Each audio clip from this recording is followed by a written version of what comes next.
আসসালামু আলাইকুম। সবাইকে স্বাগত জানাচ্ছি গ্লোবাল ভিউজে। আপনাদের সাথে আছি আমি সুরভি দিবা।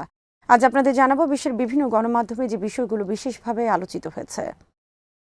নাগোর্নো কারাবাখে শান্তি প্রক্রিয়া অব্যাহত রাখতে যৌথভাবে কাজ করবে তুরস্ক ও রাশিয়া। এ বিষয়ে রাশিয়ার সাথে একটি সমঝোতা স্বাক্ষরিত হয়েছে তুরস্কের। বুধবার তুরস্কের প্রতিরক্ষা মন্ত্রী হুলুসি আকর ও রাশিয়ার প্রতিরক্ষা মন্ত্রী সের্গেই ল্যাভরভ ভিডিও কনফারেন্সের মাধ্যমে সমঝোতা স্মারক স্বাক্ষর অনুষ্ঠানে যোগদান করেন। সমঝোতা অনুযায়ী দুই দেশ নাগোর্নো কারাবাখের যুদ্ধবিরতি বাস্তবায়নে যৌথ সেন্টার গঠন করবে। পার্লামেন্টে এক বক্তৃতায় তুরস্কের প্রেসিডেন্ট রিসেপ তাইয়েপ এরদোয়ান এই সমঝোতার কথা ঘোষণা করেন। এরদোয়ান জানান, সদ্য মুক্ত আজারবাইজানের ভূখণ্ডেই হবে এই পর্যবেক্ষণ সেন্টারটি, যাতে কাজ করবে তুরস্ক ও রাশিয়ার সৈন্যরা। 6 সপ্তাহের যুদ্ধ শেষে আজারবাইজান ও আর্মেনিয়ার মধ্যে যুদ্ধবিরতি চুক্তি সম্পাদিত হয়েছে রাশিয়ার মধ্যস্থতায়। আজারবাইজানের প্রেসিডেন্ট ইলহাম আলিয়েভ এই চুক্তিকে তার দেশের বিজয় হিসেবে অভিহিত করেছেন। তুরস্কের নেতারাও এটিকে আজারবাইজানের বিরাট বিজয় হিসেবে আখ্যায়িত করেছে। অন্যদিকে আর্মেনিয়ার সাধারণ নাগরিকরা এই পরাজয়ের দায় নিয়ে প্রধানমন্ত্রী নিকোল পাশিনিয়ানের পদত্যাগ দাবি করছে। মঙ্গলবার কিছু বিক্ষোভকারী পার্লামেন্টে ঢুকে স্পিকারের উপর হামলাও করেছে। বুধবার কয়েক হাজার বিক্ষোভকারী রাজধানী ইয়েভেরানের রাজপথ দখল করে প্রধানমন্ত্রীকে বিশ্বাসঘাতক আখ্যায়িত করে স্লোগান দিয়েছে। তারা বলছে, জনগণের সাথে আলোচনা না করে এই চুক্তিতে স্বাক্ষর করে প্রধানমন্ত্রী আমাদের ভূখণ্ড বিক্রি করে দিয়েছেন।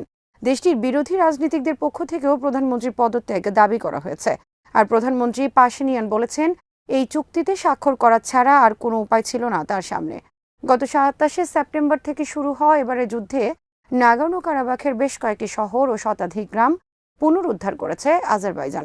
গত এক দশকের মধ্যে সবচেয়ে রক্তাক্ত এবারের যুদ্ধে নিহত হয়েছে কয়েক হাজার মানুষ, যাদের বেশিরভাগই আর্মেনীয় যোদ্ধা। আর্মেনিয়া তাদের 1200 সৈন্য নিহত হওয়ার কথা স্বীকার করলেও প্রকৃত সংখ্যা আরও বেশি হতে পারে বলে ধারণা করা হচ্ছে। এছাড়া এই যুদ্ধে বেশ কয়েকটি যুদ্ধবিমান ও ক্ষেপণাস্ত্র ব্যবস্থা এবং ট্যাঙ্ক ও সামরিক যান হারিয়েছে আর্মেনিয়া। 1991 সাল থেকে আজেরি ভূখণ্ড নাগোর্নো কারাবাখ দখলে রেখেছে আর্মেনীয়পন্থী বিচ্ছিন্নতাবাদীরা। অঞ্চলটি আন্তর্জাতিকভাবে আজারবাইজানের ভূখণ্ড হিসেবে স্বীকৃত। এদিকে নাগোর্নো কারাবাখে মোতায়েনের জন্য শান্তিরক্ষী প্রেরণ করেছে রাশিয়া। রাশিয়ার সেনাবাহিনী জানিয়েছে, বুধবার আর্মেনিয়া থেকে লাচিন করিডোর হয়ে নাগোর্নো কারাবাখে প্রবেশ করেছে রুশ সৈন্যদের একটি দল। আরও কয়েক দফা সৈন্য পাঠাবে রাশিয়া। তুরস্কের সেনারা তাদের সাথে কিভাবে সমন্বয় করে কাজ করবে সে বিষয়ে বিস্তারিত কিছু এখনও প্রকাশ করা হয়নি। ইরানের পারমাণবিক অস্ত্র তৈরি ও ক্ষেপণাস্ত্র কর্মসূচির বিষয়ে চূড়ান্ত অবস্থান নিতে বিশ্ব সম্প্রদায়ের প্রতি আহ্বান জানিয়েছেন সৌদি বাদশাহ সালমান বিন আব্দুল আজিজ। সরকারের শীর্ষ উপদেষ্টা পর্ষদ শুরা কাউন্সিলের অধিবেশনে দেয়া বক্তৃতায় তিনি এই আহ্বান জানান। বাদশাহ সালমান বলেন, ইরানের আঞ্চলিক আগ্রাসন, অন্য দেশের হস্তক্ষেপ, সন্ত্রাসবাদে উস্কানি, সাম্প্রদায়িকতার বিভেদের বিরুদ্ধে এবং তাদের গণবিধ্বংসী অস্ত্র ও ব্যালিস্টিক মিসাইল কর্মসূচির বিরুদ্ধে বিশ্ব সম্প্রদায়কে জোর দিতে অনুরোধ করছে সৌদি আরব। এর আগে গত সেপ্টেম্বরে জাতিসংঘের সাধারণ পরিষদে ভিডিও কনফারেন্সের মাধ্যমে দেয়া বক্তৃতায় ইরানের হুমকির বিষয়ে বিশ্ব নেতাদের সতর্ক হতে আহ্বান জানিয়েছিলেন সৌদি বাদশাহ। এবারের বক্তৃতায়ও তিনি একই আহ্বান জানালেন। মধ্যপ্রাচ্যের প্রতিবেশী মুসলিম দেশ ইয়েমেন, লেবানন, সিরিয়া সহ বেশ কয়েকটি ছায়াযুদ্ধে লিপ্ত হয়েছে অনেক বছর ধরে। তবে সৌদি বাদশার এবারের বক্তব্যের বিষয়ে এখনও কোনো আনুষ্ঠানিক প্রতিক্রিয়া দেখায়নি ইরান। এদিকে প্রথম বিশ্বযুদ্ধ অবসানের স্মরণে সৌদি আরবের জেদ্দায় আয়োজিত এক অনুষ্ঠানে বিস্ফোরণের ঘটনা ঘটেছে। এই অনুষ্ঠানে কয়েকজন বিদেশি কূটনীতিকও উপস্থিত ছিলেন। বিস্ফোরণের ঘটনায় বেশ কয়েকজন আহত হয়েছে। প্রথম বিশ্বযুদ্ধে নিহত অমুসলিমদের একটি সমাধি ক্ষেত্রে ওই অনুষ্ঠানের আয়োজন করে সৌদি আরবের ফরাসি দূতাবাস।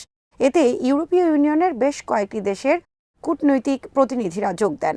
বিস্ফোরণে গ্রিসের এক নাগরিক সহ 4 জন আহত হয়েছে। ফ্রান্স এই ঘটনার দ্রুত বিচার দাবি করেছে।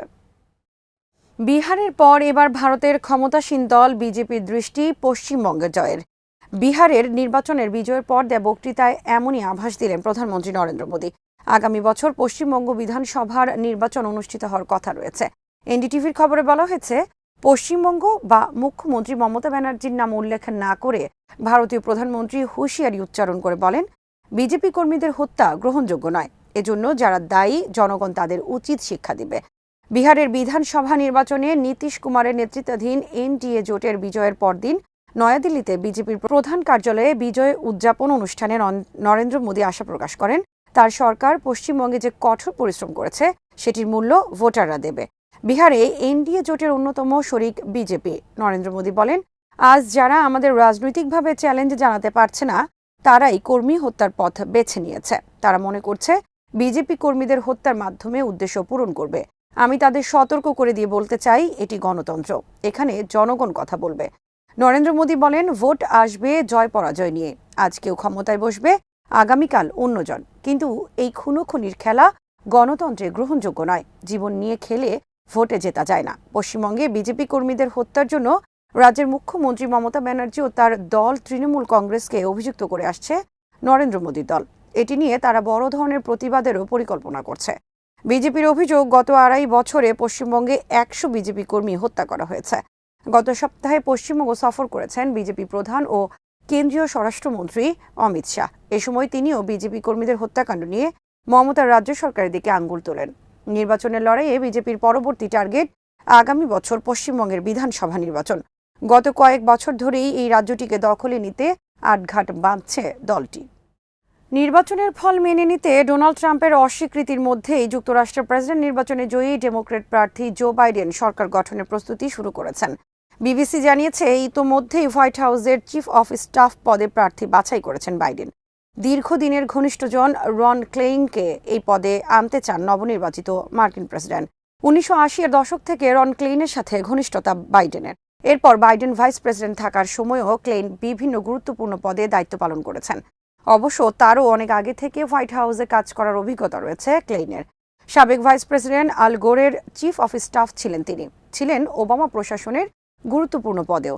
যুক্তরাষ্ট্রের সরকার ব্যবস্থায় হোয়াইট হাউসের চিফ অফ স্টাফ পদটি খুবই গুরুত্বপূর্ণ। প্রেসিডেন্টের প্রতিদিনের শিডিউল দেখভাল করা তার দায়িত্ব। তবে এই নিয়োগের জন্য সিনেটের অনুমোদন প্রয়োজন হয় না। এদিকে সিএনএন-এর খবরে বলা হয়েছে, প্রেসিডেন্ট নির্বাচনে বিজয়ী জো বাইডেনের কাছে বিভিন্ন বিদেশি নেতৃবৃন্দের কাছ থেকে অভিনন্দন বার্তা এলেও সেগুলো তার কাছে পৌঁছে দিচ্ছে না মার্কিন পররাষ্ট্র মন্ত্রণালয়। বিষয়টির সাথে সংশ্লিষ্ট এক কর্মকর্তা জানিয়েছেন এমন তথ্য। রীতি অনুযায়ী নির্বাচনে বিজয়ের পর বিভিন্ন দেশের রাষ্ট্রনেতারা অভিনন্দন বার্তা পাঠান যুক্তরাষ্ট্রের পররাষ্ট্র মন্ত্রণালয়ের কাছে। মন্ত্রণালয় সেটি পৌঁছে দেয় নবনির্বাচিত প্রেসিডেন্টকে। কিন্তু এবার ডোনাল্ড ট্রাম্প নির্বাচনের ফলাফল মেনে না নেয়ায় তার প্রশাসনের কর্মকর্তারা বাইডেনকে পাঠানো এসব অভিনন্দন বার্তা আটকে দিচ্ছেন। এমনকি অনেক বার্তা গ্রহণ করা হয়নি বলেও জানা গেছে। এছাড়া নবনির্বাচিত প্রেসিডেন্টের কাছে প্রতিদিনের নিয়মিত গোয়েন্দা ব্রিফিংও আটকে দিয়েছে ট্রাম্প প্রশাসন। তবে ট্রাম্প প্রশাসনের এই অসহযোগিতা সত্ত্বেও জো বাইডেনের টিম বিদেশি সরকারগুলোর সাথে যোগাযোগ রক্ষা করে যাচ্ছে।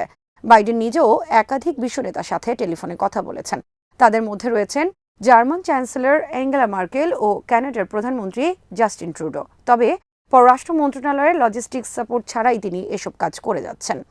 ডোনাল্ড ট্রাম্প ও তার কর্মকর্তারা এখনও জো বাইডেনের বিজয় মানতে রাজি নন। মঙ্গলবার পররাষ্ট্রমন্ত্রী মাইক পম্পেও বলেছেন, ট্রাম্প প্রশাসনের দ্বিতীয় মেয়াদের কর্মকর্তাদের কাছেই ক্ষমতা হস্তান্তর হবে। এসব কারণে ক্ষমতা হস্তান্তর নিয়ে ডোনাল্ড ট্রাম্প ঝামেলা করতে পারেন বলে আশঙ্কা দেখা দিয়েছে।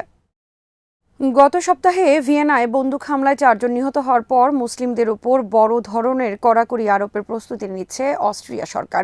মধ্য ইউরোপের দেশটিতে অব্যাহত গ্রেফতার অভিযানের মধ্যেই নতুন করে আরও কঠোর পদক্ষেপ নিতে যাচ্ছে কর্তৃপক্ষ। প্রয়োজনে মসজিদ বন্ধেরও বিধান থাকবে এতে। নতুন একটি আইনের প্রস্তাবনার মধ্যে রয়েছে সন্ত্রাসের অভিযোগে কোনো ব্যক্তিকে যাবজ্জীবন কারাগারে রাখার সুযোগ এবং মুক্ত হওয়ার পরও আসামিকে সারা জীবন ইলেকট্রনিক ডিভাইসের মাধ্যমে নজরদারির আওতায় রাখা যাবে। সাজা খেটে বের হওয়া আসামিদের হাতে ইলেকট্রনিক্স ডিভাইস যুক্ত ব্রেসলেট বা পায়ে রিং বসিয়ে আগামী ডিসেম্বরের আগেই আইনটি পার্লামেন্টে উঠবে। চ্যান্সেলর সেবাস্টিয়ান কুর্জ বুধবার বলেছেন, সন্দেহজনক কর্মকাণ্ড দেখা গেলে মসজিদ বা কোনো সংস্থা বন্ধের পরিকল্পনা রয়েছে সরকারের। তিনি জানান, তার সরকার ফৌজদারি অপরাধের একটি পৃথক ক্যাটাগরি করবে, পলিটিক্যাল ইসলাম নামে। গত 2 নভেম্বর ভিয়েনায় এক বন্দুকধারীর হামলায় 4 জন নিহত হয়েছে। পুলিশ হামলাকারীকে মেসিডোনিয়া থেকে আসা মুসলিম হিসেবে চিহ্নিত করেছে। ওই ঘটনার পর থেকেই দেশটিতে মুসলিমদের উপর ধরপাকড় চলছে। আল জাজিরা জানিয়েছে, গত সোমবার 1000-এর বেশি পুলিশ ও গোয়েন্দা বাহিনীর সদস্য বিভিন্ন বাড়ি, ব্যবসা প্রতিষ্ঠান ও সংস্থার কার্যালয়ে রেড দিয়ে কয়েক হাজার ইউরো জব্দ করেছে। তবে সেসব জায়গায় বেআইনি কিছু পাওয়া যায়নি। যেসব বাড়ি বা প্রতিষ্ঠানে রেড দেওয়া হয়েছে সেগুলোকে মুসলিম ব্রাদারহুড ও হামাসের সাথে সংযোগ আছে বলে দাবি করেছে দেশটির পুলিশ।